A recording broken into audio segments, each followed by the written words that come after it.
Hello and welcome my YouTube channel और आप हैं हुसैन सर के साथ। गाइस ये हमारी जावास्क्रिप्ट की बिगिनर सीरीज चल रही है और आज हम पढ़ने वाले हैं कंसोल।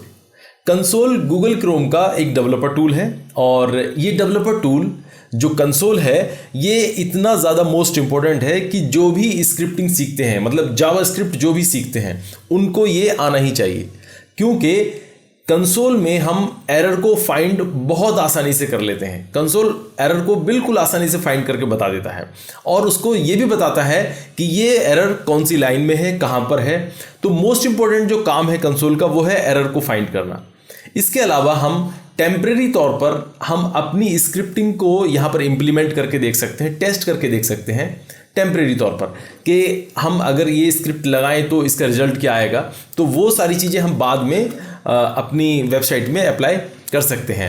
इसके अलावा कंसोल में हम स्क्रिप्टिंग की डिटेल भी देख सकते हैं कि स्क्रिप्टिंग में हमने कौन सी चीज़ लगाई है, कौन सी प्रॉपर्टी लगाई है, कौन सा फंक्शन लगाया है, वेरिएबल है, अरेज है, वो सारी प्रॉपर्टी डिटेल में कंसोल दिखा देता है। तो कंसोल बहुत ही मोस्ट इंपॉर्टेंट है। तो आइए करके देखते हैं इसका प्रैक्टिकल।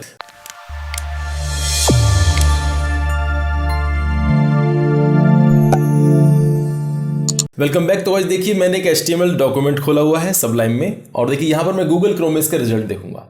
तो आज देखिए मैंने ये थोड़ा सा साइज़ छोटा रखा है यहाँ पर HTML डॉक्यूमेंट का, और यहाँ गूगल क्रोम का मैंने साइज़ थोड़ा बड़ा रखा है। वो इसलिए क्योंकि मैं यहाँ पर आपको रिजल्ट दिखाने वाला हूँ कंसोल का। तो कंसोल पर हम आज फोकस करेंगे, इसलिए इसका साइज़ बड़ा रखा है मैंने। तो देखिए अब क्या करते हैं, यहाँ पर मैं स्क्रिप्ट टैग लगा देता हूँ। सबसे पहले तो मैंने यहाँ पर स्क्रिप्ट टैग लगाया और स्क्रिप्ट टैग लगाने के बाद देखो ये जावास्क्रिप्ट टाइप जो लिखा होता है इसको अब लिखने की ज़रूरत नहीं है, ये ऑटोमेटिक ले लेता है। और यहाँ पर देखिए ये मैंने लगा दिया।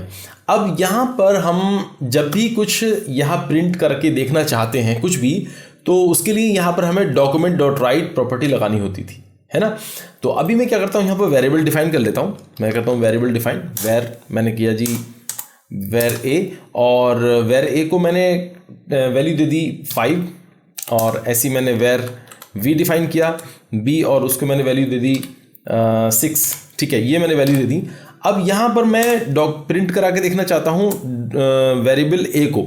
तो मैं क्या करूँगा, देखो डॉक्यूमेंट डॉट राइट, और डॉक्यूमेंट डॉट राइट करने के बाद यहाँ पर मैं ए को प्रिंट करा रहा हूँ, ए को। अब ए को प्रिंट कराने के बाद अगर आप देखें, देखो यहाँ पर मैंने इसको ए को प्रिंट कराया, सेव किया। सेव करने के बाद जैसे यहाँ रिफ्रेश करेंगे तो देखो 5 प्रिंट हो गया। बात समझ रहे हैं, देखो 5 प्रिंट हो गया। ए के अंदर जो वैल्यू थी 5 वो देखो यहाँ पर प्रिंट हो गई। लेकिन ऐसे ही हम यहाँ पर बी को भी प्रिंट करा सकते हैं। देखो बी को ऐसे हम बी को प्रिंट कराएं, सेव करें तो देखो बी की वैल्यू प्रिंट हो गई। लेकिन अगर हम यहाँ पर सी को प्रिंट कराएं, सी को, तो सी की वैल्यू जैसे हम सेव करेंगे तो देखो सी की वैल्यू प्रिंट नहीं हुई। क्यों नहीं हुई सी की वैल्यू प्रिंट? क्योंकि यहाँ पर कोई भी वेरिएबल हमने सी नाम से डिफाइन किया ही नहीं है, डिक्लेयर नहीं किया है ना, तो इसलिए यहाँ पर सी की वैल्यू प्रिंट नहीं हुई। लेकिन ये एरर है, क्योंकि सी जब हमने वेरिएबल डिफाइन किया ही नहीं तो यहाँ पर हम क्यों प्रिंट करा रहे हैं, तो एक एरर है। तो इस एरर को समझने के लिए, ये एरर को देखने के लिए हम कंसोल का यूज़ करते हैं कि हमें एरर पता चल जाए कहाँ पर है, कौन सी लाइन में है, क्या एरर है, ये सब कंसोल से हमें पता चल जाता है। वो कैसे, देखो कंसोल को ऑन करने के लिए क्या करते हैं, इसमें 2 तरीके हैं। एक तो तरीका ये है कि राइट क्लिक करें और यहाँ पर मिलेगा इंस्पेक्ट। तो इंस्पेक्ट पे क्लिक करने के बाद जैसे ही इंस्पेक्ट पे क्लिक करेंगे तो ये खुल जाएगा और आगे आएगा देखो यहाँ पर कंसोल। तो कंसोल पे क्लिक करेंगे तो देखो ये आ जाएगा। देखो एरर यहाँ पर देखो सी इज नॉट डिफाइंड, एरर दिखा दिया इसने, यहाँ पर एरर बता दिया। यहाँ पर एरर नहीं बताया लेकिन यहाँ एरर बता रहा है कंसोल में। तो कंसोल एरर को डिक्लेयर कर रहा है, बता रहा है कि भाई एरर कहाँ पर है। और अभी ये भी बताऊंगा कहाँ पर कैसे पता चलेगा। इसके अलावा देखो इस कंसोल को यहाँ से क्लोज कर रहा हूँ। दूसरा तरीका देखिए, दूसरा तरीका ये है, यहाँ पर 3 डॉट देख रहे हैं आप, इन पे क्लिक करें और यहाँ जाए मोर टूल पर। मोर टूल पे जाने के बाद डेवलपर टूल पे जाने के बाद जैसे ही इस पर क्लिक करेंगे ये कंसोल खुल जाएगा। तो अभी मैं इसको देखो थोड़ा सा बड़ा कर लेता हूँ, जूम कर लेता हूँ। देखो इसको ऊपर करते हैं और कंट्रोल+ दबाकर इसे जूम करते हैं। देखो अब ये समझ में आ गया और देखो मैंने जूम कर लिया। अब क्या है, देखो यहाँ पर ये दिखा रहा है C is not defined index HTML line number 9। तो देखो लाइन नंबर 9, ये देखो यहाँ पर 9 लाइन नंबर पर जो है ये एरर है।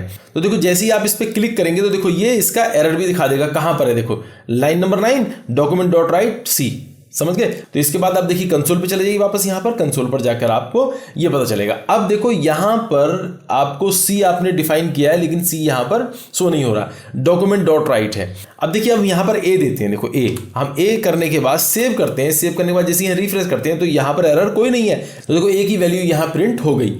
अब क्या करते हैं, देखो अभी हमारा ये प्रोग्राम तो तैयार हुआ नहीं है पूरा। जब हमारा ये पूरा प्रोग्राम तैयार नहीं हुआ है तो हम टेम्परेरी तौर पर रिजल्ट देख रहे हैं। जब टेम्परेरी तौर पर रिजल्ट देख रहे हैं तो उसको हम प्रिंट कराकर बॉडी में बार बार क्या करेंगे, अगर हमारे पास बहुत सारा डाटा है, मतलब पूरी वेबसाइट है, तो हम कैसे प्रिंट करा के उसको यहाँ पर देखते रहेंगे। इससे अच्छा ये है कि हम कंसोल में रिजल्ट देख लें, कंसोल में। तो कंसोल में रिजल्ट देखने के लिए देखो इसकी प्रॉपर्टी होती है, यहाँ पर आप लगाइए डॉक्यूमेंट डॉट राइट की जगह कंसोल, कंसोल लगाइए, कंसोल डॉट, अब लगाइए कंसोल डॉट, अब यहाँ लगिए लॉग, कंसोल डॉट लॉग। अब जैसे कंसोल डॉट लॉग करेंगे, सेव करेंगे, तो देखो यहाँ पर रिफ्रेश करते ही यहाँ पर रिजल्ट नहीं आएगा बॉडी में, यहाँ पर नीचे कंसोल में रिजल्ट आ जाएगा। अब देखो कंसोल में आपने ए को आपने यहाँ पर प्रिंट करा के देखा, हम बी को प्रिंट करा के देखते हैं, सेव करें, रिफ्रेश करें, तो देखो यहाँ पर ये बी आ गया 6, ठीक है। अब देखो ये जो है 6 नंबर, ये देखो यहाँ पर लाइन नंबर 9 पर है, ये भी देखो क्लियर कर रहा है। अब हम यहाँ पर क्या करते हैं, यहाँ करते हैं ए को प्रिंट कराते हैं, और इसके बाद कंसोल डॉट लॉग को हम कॉपी करते हैं, कंट्रोल सी, और देखो इसके बाद हम यहाँ पर नीचे चलते हैं, पेस्ट करते हैं, फिर नीचे चलते हैं, पेस्ट करते हैं। अब देखो यहाँ पर हमने प्रिंट कराया सी, और यहाँ प्रिंट कराया फिर हमने बी, तो अब देखो क्या रिजल्ट आएगा, सेव कराएं, जैसे रिफ्रेश करेंगे तो देखो यहाँ पर 5 जो है 5 वो तो प्रिंट हो गया, मतलब ए तो प्रिंट हो गया एक बार, लेकिन दूसरे नंबर पे उसने क्या है, सी इज नॉट डिफाइंड, सी जो है प्रॉब्लम है, सी के साथ प्रॉब्लम है, सी डिफाइन नहीं है इसमें। तो ये उसके बाद में हमने बी भी यहाँ पर प्रिंट किया हुआ, देखो बी।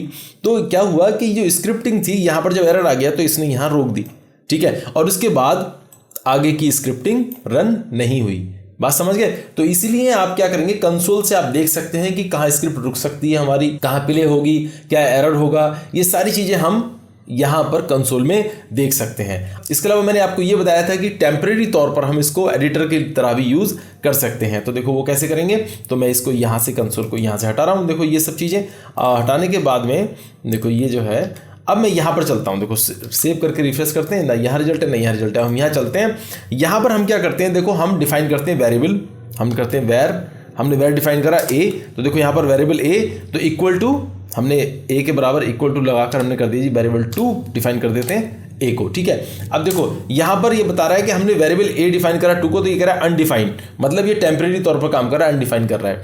अब ये जो 2 वैल्यू है इसको हम देखना चाहते हैं कि ये वैल्यू यहाँ पर कैसे होगी। तो देखो यहाँ पर हमने दिखा डॉक्यूमेंट डॉट राइट, और इसके अलावा हम डॉक्यूमेंट डॉट राइट के बाद इसमें हम करते हैं जी ए डिफाइन करते हैं, देखो ऐसे, और हम जैसे ही इसको एंटर करते हैं देखो ऊपर आपके देख रहे हैं क्या हुआ, देखो यहाँ पर बॉडी में 2 आ गया, देखो 2 आ गया जो कि वेरिएबल ए का था, ठीक है। लेकिन ये कह रहा है अनडिफाइंड है, ये टेम्परेरी है, जैसे ही आप इसको क्लियर करेंगे ये खत्म हो जाएगा, रिफ्रेश करेंगे खत्म हो जाएगा, ये वो है टेम्परेरी तौर पर है। इसको थोड़ा ऊपर कर लेते हैं, और देखो यहाँ पर हम और कैलकुलेशन भी डिफाइन कर सकते हैं, जैसे 2 10 इंटू 5, तो देखो यहाँ पर 50, कोई भी कैलकुलेशन आप यहाँ पर डालेंगे वो देखो कैलकुलेशन यहाँ पर आ जाएगी, ठीक है। तो ये टेम्परेरी तौर पर हम वो कर सकते हैं, यहाँ से क्लियर कर सकते हैं, कंसोल को क्लियर हो जाएगा। तो देखो ये तो आपको कंसोल को टेम्परेरी तौर पर कैसे यूज़ करते हैं स्क्रिप्टिंग के लिए वो मैंने बताया। इसके अलावा देखो आपको मैं बताऊँ कि इसमें अगर एरर नहीं आ रहा है और एरर को आपको पता करना है किस तरह का होता है, तो इसकी एक दूसरी प्रॉपर्टी भी होती है, वो है देखो console dot error, console dot error. और एरर में आप यहाँ पर बता सकते हैं एरर क्या होना चाहिए, दिस इज एन एरर, ये आपने दिया। और अब यहाँ पर आप इसको सेव करें, सेव करके यहाँ रिफ्रेश करें, तो देखो दिस इज एन एरर। तो एरर इस तरह का होता है जो कि यहाँ पर ये बता देगा, देखो इस पर क्लिक करें तो देखो एनोनिमस एरर है 8 नंबर लाइन में। तो इस तरह से आप एरर को भी देख सकते हैं क्या है। इसके अलावा आप यहाँ पर कंसोल डॉट लॉग में अरे भी डिफाइन कर सकते हैं, अरे। तो अरे को कैसे डिफाइन करना है, देखो यहाँ पर जैसे मान लीजिए मैंने दिया 2,4,6, इस तरह से अरे डिफाइन किए मैंने, फिर ,8 कुछ भी और कर दीजिए। और इसके अलावा सेव करें, सेव करने के बाद रिफ्रेश करें तो देखो कंसोल में अरे किस तरह से शो हो रहे हैं। देखो यहाँ पर 2 4 6 8 ये है ना, तो ये कितने अरे हैं, 4 हैं, देख रहे हैं आप। तो इसने ये भी बता दिया कि कितने अरेज हैं। लेकिन अगर अभी इतना ही नहीं, इसको जब क्लिक करेंगे तो यहाँ पर ये भी बताएगा कि जो इसका इंडेक्स है वो तो है 0 1 2 3, यानी उसके जो अरे होते हैं उनका जो नंबर होता है इंडेक्स नंबर वो 0 से स्टार्ट होता है, और 0 पर फर्स्ट अरे की वैल्यू वहां पर आती है। तो जैसे कि ये देखो वैल्यू 2 4 6, तो देखो इस तरह से अरे ये आ गए, लेंथ 4 हो गई। तो अभी इतना ही नहीं, इसको हम टेबल में भी देख सकते हैं। तो देखो यहां पर लॉग की जगह हम सिर्फ यहां पर लगा दें टेबल, कंसोल डॉट टेबल, ये अलग प्रॉपर्टी इसकी लगा दें टेबल, और इसको सेव करें। और जब यहां पर रिफ्रेश करेंगे तो देखो यहां पर ये अरे बिल्कुल इंडेक्स वैल्यू भी इसने दिखा दी यहां पर, और देखो टेबल में ये शो कर रहा है। ठीक है, तो देखो गाइज ये जो चीज़ें हैं, छोटी छोटी चीज़ें, इसमें अभी और बहुत सारी चीज़ें हैं कंसोल में। आप इसको स्टडी करें, देखें, समझें। मैंने आपकी शुरुआत कर दी और आपको इसको बता दिया कि कंसोल को कैसे यूज़ करते हैं। तो कंसोल में इसके अलावा अभी और भी बहुत सारी चीज़ें हैं। तो गाइज इस ट्यूटोरियल में इतना ही। कैसा लगा आपको ट्यूटोरियल? अगर आपको अच्छा लगा तो लाइक करें और वीडियोस को शेयर करें, और अगर आपने कुछ कहना है तो कमेंट बॉक्स में लिखकर बताएं।